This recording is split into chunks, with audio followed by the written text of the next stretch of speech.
그 가치가 100억짜리가 아니라 뭐 300억, 500억이 될 수도 있잖아요. 지방세까지 붙으면 50%가 세금이에요. 절약할 수 있는 방법이 있을까요? 네 가지만 기억을 해주시면 좋을 것 같아요. 돈 맛을 한번 느껴봐야 투자를 할 수 있지 않을까 생각을 합니다. 대표님, 태어날 때부터 부모님들이 건물주인 경우들이 있잖아요. 그쵸. 그분들은 자식들한테 어떻게 물려주시나요? 보통 건물 한 채 이렇게 갖고 계신다고 하면은 아기가 태어났어, 이거를 아기한테 물려줘야지, 이렇게 처음부터 생각하시는 분들은 거의 없으시고, 보통 예전에 제가 매도인들을 보다 보면은 이제 연세가 많이 드셔가지고 이걸 어떻게 자식들한테 물려줘야 되지? 이런 생각을 하시면서 이제 그때 이제 증여나 상속에 대해서 고민을 좀 많이 하시고 그때 이제 물려주시는 경우가 좀 많으셨고, 근데 최근에 제가 상담을 하다 보니까 건물 매입할 때부터 그런 증여에 대해서도 좀 미리미리 준비하시는 경우가 조금 많이 늘어나는 추세다라고 봅니다. 근데 그렇게 물려주게 되면 세금이라는 게 붙잖아요. 그쵸. 어떤 세금이 좀 붙어요? 돌아가시기 전에 이제 아이들한테 주겠다 하면 사실 뭐 이제 증여라고 하잖아요. 그래서 증여세가 붙고 30억부터는 거의 절반이 50%가 세금이에요. 그래서 사실 요즘 부자분들은 미국으로 많이 떠나신다고 하시더라고요. 증여세 없는 곳으로 떠난다라고도 들었습니다. 그러면은 증여세도 엄청나게 많이 떼잖아요. 그럼 증여 안 하고 내가 그냥 건물을 팔게 라고 하시는 경우도 있을 것 같거든요.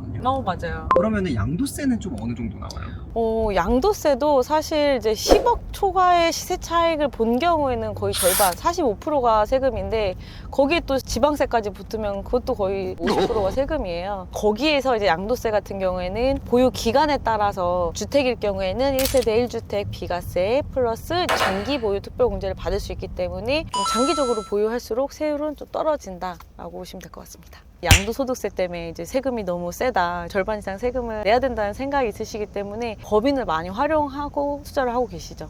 법인을 활용하면 어떤 점이 좀 좋을까요? 법인을 활용하면 지금 현재 이제 증여를 하더라도 예를 들어 100억이라고 생각을 할게요. 이게 나중에 5년 후, 10년 후에는 그 가치가 100억짜리가 아니라 뭐 300억, 500억이 될 수도 있잖아요. 자녀분들한테 뭐 10%든 15%든 이렇게 미리 좀 지분을 준 다음에 그걸로 이제 가족법인으로 건물을 매입하는 경우가 굉장히 많아졌습니다. 그럼 예를 들어 100억 건물이 있으면 그냥 팔 때랑 증여할 때랑 각각 세금을 어느 정도 내요? 예를 들어 건물을 50억에 샀는데 100억에 매각을 했다 하면은 양도 차익이 50억이잖아요. 최대 세율이 45%, 여기 이제 지방세까지 붙게 되는데 거의 계산해보면 20억대 후반의 세금을 내게 되죠. 거의 절반이라고 보시면 될 것 같고, 예를 들어 자녀에게 통째로 100억을 증여하게 된다라고 하면은 최고세율 50%로 세금이 약 45억 정도가 나오게 되죠. 그렇기 때문에 이제 증여하기 전에, 상속되기 전에 좀 매각하려고 하시는 경우가 많습니다. 최근에 어떤 대표님을 보니까 할아버지한테 어릴 때 건물을 상속받았다는 얘기를 제가 들었어요. 네, 맞아요. 그렇게 되면은 좀 좋은 점이 있나요? 이게 아빠한테 갔다가 손자에게 가면은 또 두 번의 세금을 또 내는 거잖아요. 그것보다는 차라리 할증을 내고 증여를 하는 게 덜 세금을 낸다라는 경우가 있어서 그렇게 바로 증여하는 경우가 많습니다. 그리고 부동산의 특성상 가치가 지금이랑은 또 다르게 또 커질 거잖아요. 높아진 걸로 세금을 내게 되면 훨씬 더 많은 세금을 내야 되기 때문에 미리 증여를 하시는 경우가 있으시죠. 사실 세금이 어마어마한 것 같은데 절약할 수 있는 방법이 있을까요? 크게 한 4가지로 말씀을 드리면, 첫 번째 이제 조기 증여, 가치가 커지기 전에 미리 증여하는 방법이 있고, 분산 증여라고 해서 가족 구성원별에 따라서 그 공제를 활용하는 방법이 있을 것 같아요. 와이프한테 일부, 그 다음에 자식들 2명한테 뭐 일부, 이런 식으로 해서 분산 증여가 있을 수가 있고, 세 번째는 법인 활용입니다. 지분을 나눠주더라도 나중에 좀 차익을 봤을 때 이때 또 양도세가 발생이 되기 때문에 그냥 법인으로 차라리 묶어서 투자를 할 수 있지 않을까라고 해서 법인 투자를 많이 활용을 하시고요. 네 번째는 장기 보유의 관점이 있을 수 있을 것 같아요. 오랫동안 보유하시면 그만큼 장기 보유 특별 공제도 받고 차익에 대해서 이제 세금을 좀 줄일 수가 있기 때문에 세금을 제일 절세할 수 있는 그런 상황들을 세무사님들하고 좀 자세히 상담해서 자신에게 맞는 걸 좀 선택을 하시면 좋을 것 같습니다. 탈세를 하라는 게 아니라 정말 아끼면 좋은 거니까 정말 합법적인 거 안에서 절세할 수 있는, 활용할 수 있는 방법들이 있으면 충분히 전 활용을 해야 된다고 생각합니다. 그러면은 할아버지나 아버지가 돌아가셔서 재산을 상속받고 상속세를 내야 되는데, 그렇게 됐을 때 상속세를 낼 돈이 없으면 어떻게 되는 거예요? 보통 이제 그래서 근저당권을 설정을 하거나 팔게 되죠. 그래서 금매로 좀 싸게 나오는 것들이 이제 그런 물건들입니다. 대표님도 지금 두 아이의 어머님이시잖아요. 네. 그럼 대표님은 좀 약간 어떤 식으로 계획 중이세요? 저는 사실 신촌에 건물을 매입할 때 이제 아이들 지분을 조금씩 넣었어요. 사실 이거를 물려주려고 지분을 넣어준 게 아니고 엄마 아빠가 이거를 이렇게 법인을 만들어서 이 건물을 샀고 나중에 이걸 매각을 했을 때 어떻게 차익이 났고 그동안 관리를 했었어 이런 것들을 좀 경험하게 해주기 위해서 그렇게 좀 지분을 넣었었는데 아이들이 이제 초3이고 중3이라서 심각하게 생각은 해본 적이 없긴 하지만 어느 날 재성이한테 제가 첫 번째 건물 역삼동 지나가면서 보여준 적이 있는데 엄마 이건 얼마였어? 그렇게 좀 관심을 가지는 걸 보고 아 얘네들한테 계속 이걸 알려줘야겠구나. 저 같은 경우에도 강남에서 이제 중개를 하다 보니까 간접 경험으로 인해서 이렇게 올 수 있었다고 생각을 하기 때문에 아이들한테도 좀 그런 것들을 많이 보여주고 관리, 지키는 것도 중요하다. 이런 것들을 좀 아이들한테 알려주고 싶습니다. 그리고 최대한 늦게 주려고요. 대표님은 이렇게 성공한 사업가가 되기까지 부모님의 지원이 어느 정도 있으셨나요?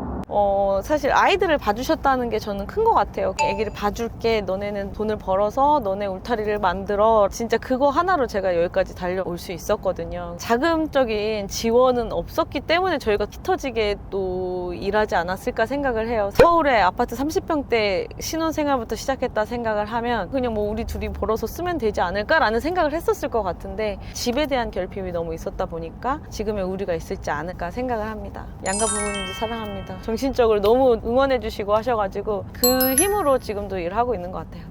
자산을 이제 아이들한테 증여를 하시게 될 날이 오실 텐데 네. 그 전까지 아이들이 어떤 사람으로 자라 있으면 좋을까요?